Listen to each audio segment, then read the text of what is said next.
작은 언덕 위 늙은 소나무가 빼곡히 들어선 그곳에 이름 없는 한 쌍의 조각상이 있다. 남자는 장작을 쪼고 여자는 수틀 앞에서 살며시 미소 짓고 있다. 사람들은 말한다. 절망에 빠진 이가 그곳에 오면 마음이 따뜻해진다고. 보름달이 뜬 밤이면 누군가는 웃음소리와 장작 타는 소리를 들었다고도 했다. 마치 그들이 아직도 이 세상 어딘가에서 살아있는 것처럼. 하지만 그들은 누구였을까? 왜 마을 사람들은 결혼하지도 않은 두 사람을 부부처럼 조각했을까? 그리고 한때 25살이나 나이 차이 나는 여주인과 말 못하는 머슴 사이에 도대체 무슨 일이 있었던 걸까? 그 시절 강원도의 시골은 아직도 황량하고 마치 깨어나지 못한 꿈처럼 고요했다. 봄이면 유채꽃이 언덕을 노랗게 덮는 낮은 언덕 위에 오래된 나무 울타리로 둘러싸인 큰 집이 하나 있었다. 마치 수많은 겨울을 견디며 여러 세대를 품어온 듯한 집이었다. 집의 주인은 몰락한 양반 가문으로 지위도 재산도 모두 사라지고 조상 대대로 내려온 집 한 채만 남아 있었다. 마을 사람들은 그 집을 윤가라 불렀다. 한때 이름을 떨쳤던 곳이었다. 그 집에 몇 해 전부터 젊은 남자 하인이 하나 보이기 시작했다. 그가 어디서 왔는지 아는 사람은 없었다. 단지 어느 날 억수같이 비가 쏟아지는 날 백발 노인이 그를 데려와 주인에게 맡기고 다시는 돌아오지 않았을 뿐이다. 그의 이름은 백인수, 15살이었고 마르고 피부는 까무잡잡했으며 눈빛이 이상하게 맑았다. 말이 없었고 새벽부터 밤늦게까지 묵묵히 일했다. 시키는 일은 무엇이든 말없이 해냈고 한 번도 불평하지 않았다. 마을 사람들은 그를 벙어리 머슴이라 불렀다. 그는 벙어리가 아니었지만 너무 말이 없었기에 그렇게 불렸다. 시간이 흐르며 인수는 점차 그 집에 없어서는 안 될 존재가 되었다. 집의 주인인 윤 노부부는 노쇠했고 남은 가족은 하나뿐인 딸 윤설아뿐이었다. 그녀는 그림처럼 아름다운 얼굴을 가지고 태어났지만 어릴 때부터 병약하여 자주 아팠고 말을 하지 못했으며 먼 곳으로 나갈 수도 없었다. 가족은 그녀를 고치기 위해 무당이며 의원이며 찾아다녔지만 기적은 일어나지 않았다. 설아가 17이 되던 해 부모는 병과 노안으로 세상을 떠났다. 설아는 커다란 집에 홀로 남게 되었다. 하인도 친척도 하나둘 떠났고 병약하고 돈도 없는 그녀 곁에 머물려는 사람은 아무도 없었다. 단 한 사람만이 남았다. 백인수. 그때 인수는 이제 겨우 20살을 갓 넘긴 청년이었다. 그는 여전히 조용히 마당을 쓸고 밥을 짓고 빨래를 하고 텃밭을 가꾸었다. 마치 그 집이 자신의 것인 양. 그는 왜 사람들이 떠나는지 묻지도 않았고 자신도 떠날 생각이 없었다. 매일 아침 그는 설화를 위해 죽을 끓이고 한 숟가락씩 조심스럽게 떠먹이며 손을 닦아주고 머리를 빗겨준 뒤 밭으로 향했다. 저녁이면 벽난로에 불을 피우고 설화의 베개 곁에 책 한 권을 놓았다. 그녀가 읽지 못한다는 걸 알면서도 말이다. 그것은 마치 작은 위로의 의식처럼 반복되었다. 마을 사람들은 수군거렸다. 뭐야? 젊은 하인이 어린 아가씨와 같이 산다고? 설마 그 여자를 이용하는 건 아니겠지? 조심해야 해. 그런 놈들이 결국은 집안 다 빼앗는다고. 그런 험담은 바람을 타고 문틈을 파고들었다. 그러나 인수는 신경 쓰지 않았다. 설화는 그에게 아가씨도 짐도 아니었다. 그녀는 그가 처음으로 멸시받지 않고 바라본 사람이었고 하얀 자두꽃 나무 아래에서 그에게 미소를 건넸던 유일한 사람이었다. 말은 하지 못했지만 그녀의 눈빛과 슬픔, 평범하게 살고 싶다는 갈망을 그는 누구보다 잘 느낄 수 있었다. 어느 겨울날 설화는 고열에 시달렸다. 약도 차도 없던 상황에서 인수는 그녀를 등에 업고 눈 덮인 숲을 4시간 넘게 걸어 이웃 마을의 보건소까지 갔다. 그때 처음으로 사람들이 인수가 울며 의사에게 피 한 방울 섞이지 않은 이 아이를 꼭 살려달라고 애원하는 모습을 보았다. 다행히 설화는 살아났다. 깨어난 그녀의 눈에는 눈물이 고였고 처음으로 흐르는 눈물을 흘렸다. 그리고 처음으로 인수의 손을 꼭 잡았다. 그 야윈 손은 이상할 만큼 따뜻했다. 그날 이후 설아는 변하기 시작했다. 그녀는 한 단어 한 단어 천천히 말을 배우려 했다. 인수는 손수 만든 잠옷표로 글자를 가르치고 쉬운 동화책을 낭독해주며 그녀의 곁을 지켰다. 병으로 떨리던 손가락이 숟가락을 쥘 수 있게 되었고 그녀는 조금씩 스스로 먹을 수 있게 되었다. 웃는 일이 많아졌고 눈빛도 밝아졌다. 그해 봄, 설아는 처음으로 집 밖으로 나가 노란 꽃이 깔린 잔디밭 위를 몇 걸음 걸을 수 있었다. 인수는 작은 나무 의자를 하나 만들어 끝마루에 두었다. 매일 저녁 두 사람은 그곳에 나란히 앉았다. 말은 많지 않았다. 그저 함께 지는 해를 바라볼 뿐이었다. 그 순간만큼은 나이도 신분도 병약함도 모두 사라진 듯했다. 하지만 세상은 오래 평화롭지 않다. 윤씨 가문의 먼 친척이라는 이가 돌아와 상속 서류를 내밀었다. 그 남자는 욕심 많고 계산적인 중년이었고 이 집을 팔아버릴 거라 했으며 설아는 스스로 생활이 어렵기에 요양원으로 보내질 거라고 말했다. 인수는 강력히 반대했지만 법적 권한은 없었다. 그는 머슴일 뿐이었다. 그 남자는 설아를 쳐다보며 비웃듯 말했다. 이대로는 못 살아. 그리고 저 자식, 너를 이용하는 거야. 정말 진심이라고 믿는 거냐? 그 순간 설아는 생애 처음으로 펜을 들어 떨리는 손으로 짧은 문장을 썼다. 나를 버리지 않은 사람을 선택합니다. 그 장면을 본 몇몇 마을 사람들은 생각을 바꾸기 시작했다. 어쩌면 우리는 아무것도 몰랐던 걸지도 몰라. 신분이나 지위라는 건 껍데기일 뿐 병든 몸과 고독 속에서도 곁을 지키는 자가 진짜 가족이라는 걸. 그날 이후 더는 아무도 인수를 머슴이라 부르지 않았다. 사람들은 그를 돌보는 이, 동반자, 심지어 이름 없는 남편이라 불렀다. 그들의 이야기는 멀리 퍼져나갔다. 마치 잔잔하면서도 잊히지 않는 발라드처럼 세상에 버려졌던 한 청년과 모두에게 잊혀졌던 한 소녀가 서로를 만나 인생의 폐허 속에서 작은 집을 다시 짓고 믿음과 인내로 살아낸 이야기로. 그해 가을은 유난히 일찍 찾아왔다. 붉은 단풍잎이 소복히 쌓인 오솔길을 따라가면 오래된 저택이 있었다. 그곳은 바람이 낡은 시간의 페이지를 한 장씩 넘기던 슬픈 날들의 흔적이 고스란히 담긴 공간이었다. 그 집은 한때 윤설아라는 이름의 소녀처럼 차갑고 적막했다. 하지만 이제는 매일 저녁 불이 밝혀지고 아침마다 따뜻한 국물 냄새가 감돌며 마당을 쓸고 바느질하는 소리, 때로는 아주 희미한 웃음소리까지 들려왔다. 예전엔 걷지도 못하고 친척들조차 외면했던 그녀는 이제 천천히 마당을 거닐며 직접 배추에 물을 주고 처마 및 귤나무 화분의 잡초를 뽑는다.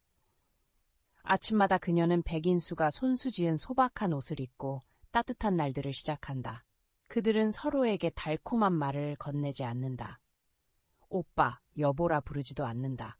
그 누구도 그들을 부부라 부르지 않지만 설아가 식사 때마다 인수를 위해 따로 젓가락을 놓고 인수가 그녀가 가장 좋아하는 베개를 정성껏 빨아주는 그 모습만으로도 굳이 말하지 않아도 알 수 있었다. 그들은 서로를 이해하고 조용히 사랑하며 함께 살아가고 있었다. 하지만 세상은 그들 둘만으로 이루어지지 않는다.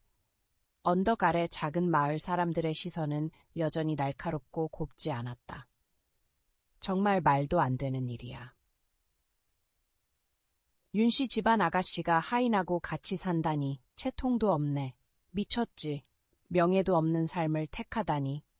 작은 마을일수록 사람들의 마음은 더 작았다. 부잣집 규수가 시골 하인과 한 지붕 아래 사는 걸 그들은 도저히 받아들일 수 없었다.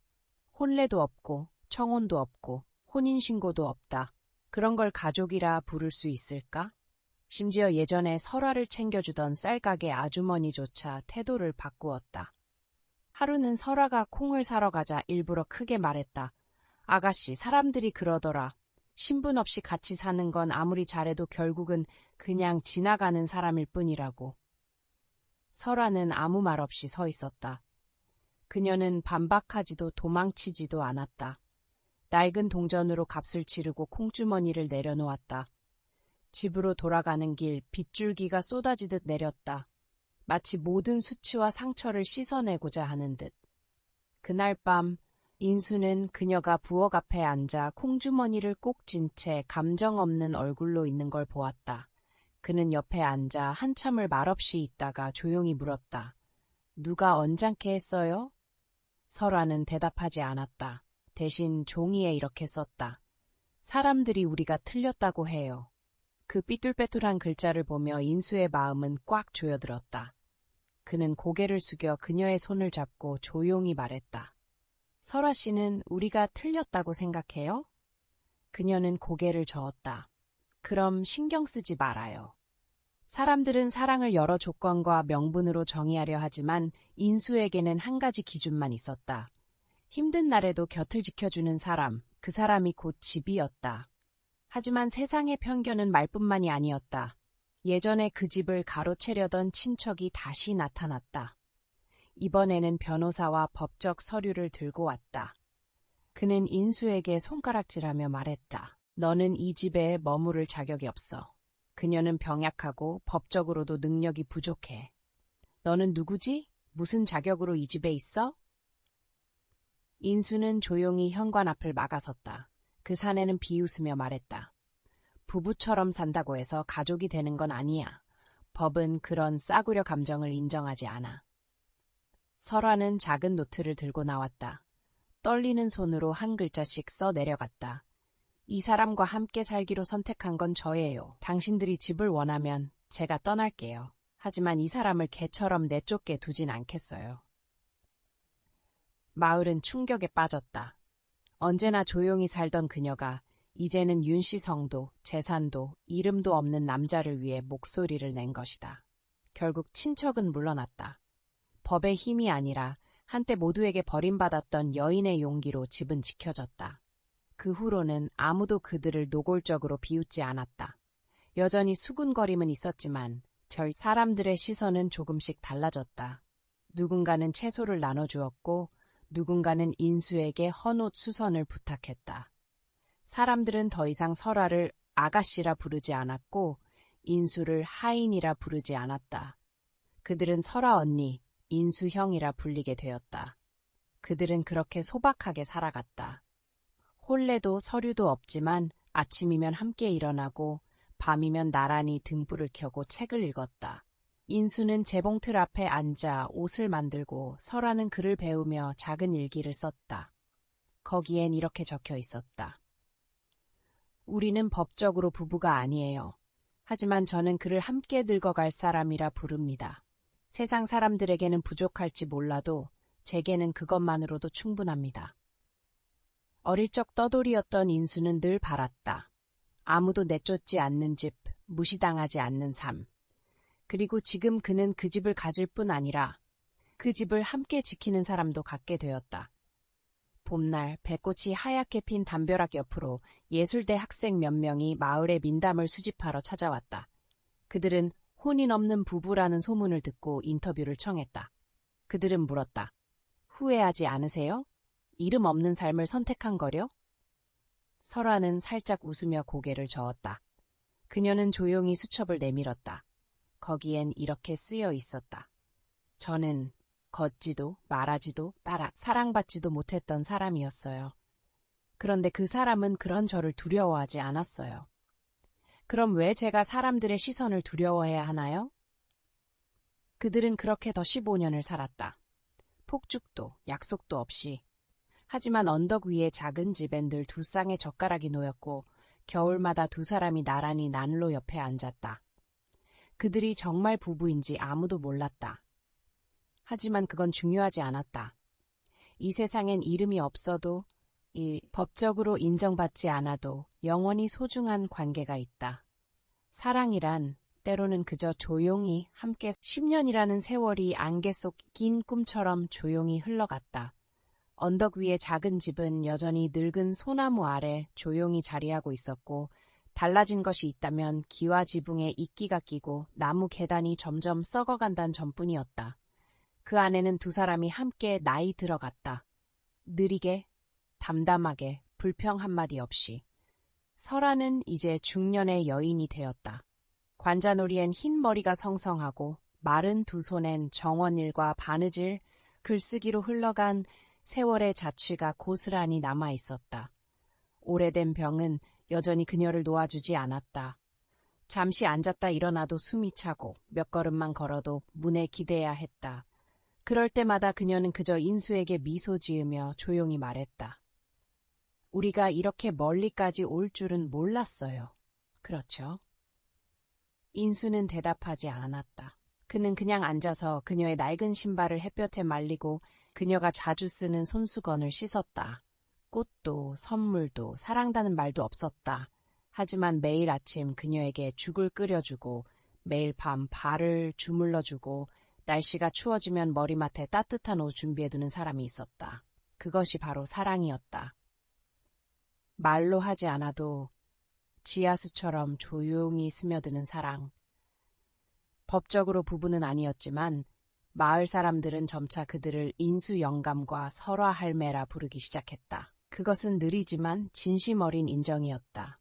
마을 아이들은 그들을 언덕 위 할아버지, 할머니라 부르며 종종 옷을 고쳐달라며 찾아왔고 이야기를 듣고 싶어 찾아오곤 했다. 어른들은 가끔 쌀이나 무 참기름을 말없이 문 앞에 두고 갔다. 이제는 아무도 신분, 지위, 윤리 같은 말을 꺼내지 않았다. 그런 나이가 되면 사람들은 오직 하나만을 본다. 서로의 외로움과 고단함 속에서 끝까지 함께해준 두 사람. 함께 살기 시작한 지 11번째 겨울, 눈이 예년보다 일찍 내렸다. 설화는 크게 앓기 시작했다. 더는 일어나지 못했고 손발은 차가워졌으며 아무것도 먹지 못했고 기침은 창자를 뒤틀듯 이어졌다. 인수는 말없이 죽 한 숟가락 물 한 모금씩 떠먹이며 밤에도 쉽게 눈을 붙이지 못했다. 어느 날 새벽, 인수가 깨어나 보니 설화가 무언가를 적으려고 몸을 일으키고 있었다. 그가 다가가 종이를 들여다보니 삐뚤빼뚤한 글씨가 적혀 있었다. 내가 먼저 간다면 너무 슬퍼하지 말아요. 고마웠어요. 혼자 있지 마요. 인수는 종이를 접어 말없이 그녀의 손을 잡고 오래도록 이마에 갖다 댔다. 창밖에서는 바람이 울부짖었다. 마치 그들이 지나온 세월, 세상의 배척 속에 버텨왔던 모든 순간들을 다시 들려주는 듯했다. 그로부터 사흘 뒤 안개 낀 이른 아침에 설화는 조용히 숨을 거두었다. 울음도 부르는 소리도 없었다. 인수는 침대 곁에 앉아 그녀의 손을 잡은 채 마지막 온기를 지키고 있었다. 그는 울지 않았다. 다만 조용히 그녀의 얼굴을 닦고 옷을 갈아입히고 떨리는 손으로 옷깃을 단정히 여몄다. 마을 사람들이 올라왔을 때 아무도 말을 꺼내지 못했다. 한 노인이 중얼거렸다. 이젠 정말 부부였던 거지. 혼례를 올리진 않았어도 그런 게 뭐가 중요하겠나. 장례식은 소박하게 치러졌다. 가족란에는 아무도 이름을 올리지 않았고 다만 이렇게 쓰여 있었다. 보호자, 김인수. 하지만 모두 알고 있었다. 그는 단순한 보호자가 아니었다. 그녀의 모든 겨울을 함께 지나온 사람, 모든 아픔과 멸시 속에서도 곁을 지켜준 사람이었다. 이름도 호적도 없지만 그 어떤 인연보다 깊고 충실했다. 장례가 끝난 뒤 인수는 혼자가 된 집으로 돌아왔다. 집안 구석구석엔 그녀의 흔적이 남아 있었다. 그녀가 쓰던 찻잔엔 아직 찬물이 남아 있었고 그녀가 수놓다만 손수건은 그대로 재봉대 위에 놓여 있었다. 그는 아무것도 치우지 않았다. 마치 그녀의 숨결을 조금이라도 더 오래 붙잡고 싶었던 듯이. 1년 후 그는 두 사람의 이야기를 쓰기 시작했다. 한 줄, 한 기억씩. 화려하지 않고 지어낸 것도 없었다. 그저 담담하고 진실되고 애틋한 이야기. 그는 그 원고를 지방의 작은 출판사에 보냈다. 그리고 놀랍게도 그 책, 이름 없는 사람의 겨울은 인쇄되어 널리 퍼져나갔다. 사람들은 말 없는 사랑, 관계를 뛰어넘은 정, 버림받은 두 사람 사이의 따뜻함에 대해 이야기하기 시작했다. 설화의 묘비에는 이름도 생년월일도 없었다. 오직 이렇게 새겨져 있었다. 내가 끝까지 함께 살기로 한 사람. 그리고 2년 뒤 인수도 세상을 떠났다. 그를 발견했을 때 그는 창가에 앉아 있었고 곁에는 낡은 수첩과 보내지 못한 편지 한 장이 있었다. 그 안에는 이렇게 적혀 있었다. 나는 약속을 다 지켰어. 이젠 간다. 너 있는 곳에 봄이 오기 전에. 마을 사람들은 그를 설화 곁에 묻었다. 누구도 더는 의문을 제기하지 않았다. 두 무덤 사이에 작은 비석 하나가 세워졌고 그 위에는 이렇게 적혀 있었다. 이름은 없지만 사랑은 영원하다. 그 후로 마을 아이들은 종종 이런 이야기를 나눴다. 저 언덕 위 바람 부는 소나무 숲 속에서 조용히 귀를 기울이면 실 바늘 소리와 묵은 냄새가 풍긴다고. 마치 그들이 아직도 그곳에 살고 있는 것처럼. 세상이 인정하지 않았던 삶이지만 마음으로 믿게 되는 사랑. 이름조차 없지만 모든 윤리와 편견, 죽음마저 뛰어넘는 진실된 사랑. 장례가 끝난 뒤 인수는 혼자가 된 집으로 돌아왔다. 집안 구석구석엔 그녀의 흔적이 남아 있었다. 그녀가 쓰던 찻잔엔 아직 찬물이 남아 있었고 그녀가 수놓다만 손수건은 그대로 재봉대 위에 놓여 있었다. 그는 아무것도 치우지 않았다. 마치 그녀의 숨결을 조금이라도 더 오래 붙잡고 싶었던 듯이. 1년 후 그는 두 사람의 이야기를 쓰기 시작했다. 한 줄, 한 기억씩. 화려하지 않고 지어낸 것도 없었다. 그저 담담하고 진실되고 애틋한 이야기. 그는 그 원고를 지방의 작은 출판사에 보냈다. 그리고 놀랍게도 그 책, 이름 없는 사람의 겨울은 인쇄되어 널리 퍼져나갔다. 사람들은 말 없는 사랑, 관계를 뛰어넘은 정, 버림받은 두 사람 사이의 따뜻함에 대해 이야기하기 시작했다. 설화의 묘비에는 이름도 생년월일도 없었다. 오직 이렇게 새겨져 있었다. 내가 끝까지 함께 살기로 한 사람. 그리고 2년 뒤 인수도 세상을 떠났다. 그를 발견했을 때 그는 창가에 앉아 있었고 곁에는 낡은 수첩과 보내지 못한 편지 한 장이 있었다. 그 안에는 이렇게 적혀 있었다. 나는 약속을 다 지켰어. 이젠 간다. 너 있는 곳에 봄이 오기 전에. 마을 사람들은 그를 설화 곁에 묻었다. 누구도 더는 의문을 제기하지 않았다. 두 무덤 사이에 작은 비석 하나가 세워졌고 그 위에는 이렇게 적혀 있었다. 이름은 없지만 사랑은 영원하다. 그 후로 마을 아이들은 종종 이런 이야기를 나눴다. 저 언덕 위 바람 부는 소나무 숲 속에서 조용히 귀를 기울이면 실 바늘 소리와 묵은 냄새가 풍긴다고. 마치 그들이 아직도 그곳에 살고 있는 것처럼. 세상이 인정하지 않았던 삶이지만 마음으로 믿게 되는 사랑. 이름조차 없지만 모든 윤리와 편견, 죽음마저 뛰어넘는 진실된 사랑. 보름달이 뜨고 안개가 내려앉으며 바람이 부드러워질 때 조각상 옆에 앉아 눈을 감으면 뭔가 들려요. 아주 조용하게요. 여인의 실크 같은 웃음소리. 남자가 장작을 고르는 소리. 그리고 때로는 잎 사이를 스치는 바람 같은 속삭임. 너무 슬퍼하지 마요. 외로움은 결국 지나가요. 물론 그게 진짜인지 누가 확신하랴. 하지만 그 이야기는 아이들에게서 아이들로, 노인에게서 노인에게로 전해졌고 마치 마음속의 불씨처럼 마을 안에 살아 숨쉬었다. 다른 지방에서 들은 사람들도 찾아오기 시작했다. 어떤 여자는 연인과 이별한 뒤 그 언덕에서 울다 이렇게 말했다. 왜인지 모르겠지만 두 분을 보고 있으면 마음이 가벼워져요. 혼자가 더 이상 무섭지 않아요. 또 어떤 중년 남성은 조각상 앞에서 국화 한 다발을 내려놓고 말없이 돌아섰다. 그의 눈은 붉게 충혈되어 있었다. 며칠 뒤 그는 가족과 함께 다시 찾아왔다. 그들은 말없이 서서 마치 조각상 속 두 사람에게 이렇게 말하는 듯했다. 우리는 다시 서로를 선택했어요. 두 분 덕분에요. 서울에서 온 한 노부부는 이야기를 듣고 펑펑 울었다. 그들은 이렇게 말했다. 우리는 40년을 함께 살았지만 저 두 분처럼 가까웠던 적은 없었어요. 그렇게 이름 없는 조각상 하나에서 시작된 잔잔한 물결은 점점 멀리 번져나갔다. 요란한 소식도 홍보도 없었지만 마치 구름 낀 오후에 나지막한 목소리로 전해지는 이야기처럼 사람들의 마음에 퍼져갔다. 아이들 사이에서도 믿음이 생겼다. 조각상 아래에 편지를 두면 그 마음이 그분들을 통해 하늘에 닿을 수 있다고. 병든 엄마가 나았으면 하는 바람, 떠나려는 아빠가 머물길 바라는 소원, 세상에 홀로 남겨진 듯한 두려움. 그 모든 편지들은 조각상 옆에 작은 나무 상자에 담겼다. 그 상자는 매달 한 번 옛날 인수를 위해 쌀을 빌리러 뛰어다녔던 그 소년, 지금의 촌장이 직접 봉인했다. 어느 가을 오후 10살짜리 아라라는 소녀가 조각상 옆에 앉아 아직 보내지 않은 편지를 손에 쥐고 속삭였다. 설아 할머니, 엄마가 너무 보고 싶어요. 엄마가 떠나고 아빠가 계속 슬퍼해요. 아빠가 다시 웃게 하려면 전 뭘 해야 하죠? 그렇게 말한 뒤 아라는 조각상 할머니의 무릎에 기대 잠이 들었다. 놀랍게도 아주 평온하게 잠들었다. 깨어난 아라는 말했다. 꿈속에서 설아 할머니가 자신을 안아주며 이렇게 말했다고. 아빠를 많이 안아줘, 아가야. 아무도 그것을 설명할 수는 없었지만 그날 이후 아라의 아버지는 다시 웃기 시작했다.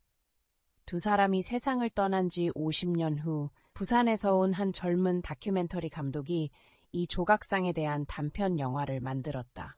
그는 이끼가 뒤덮인 나무집을 촬영하고 여전히 꽃을 놓고 이야기를 전하는 아이들과 노인들을 영상에 담았다. 마지막 인터뷰에서 그는 조각상 앞에 서서 이렇게 말했다. 그들이 누구였는지 저는 잘 모릅니다. 다만 그들 덕분에 저는 사랑이란 게 반드시 증명할 필요도 약속이 없어도 그냥 함께 존재하기만 해도 된다는 걸 믿게 되었습니다. 그 영화는 어느 소규모 국제영화제에서 상영되었고 큰 상은 받지 못했지만 관객들은 눈물을 흘렸다. 그리고 그렇게 이름조차 없던 그 두 사람, 한때 바보노파라 불렸던 여인, 한때 쫓겨났던 머슴 남자, 결국 현대사회가 가장 갈망하던 무언가의 상징이 되었다. 말없이 오래 지속된 사랑, 깊이 뿌리내린 선함, 그리고 전설이 된 존재들.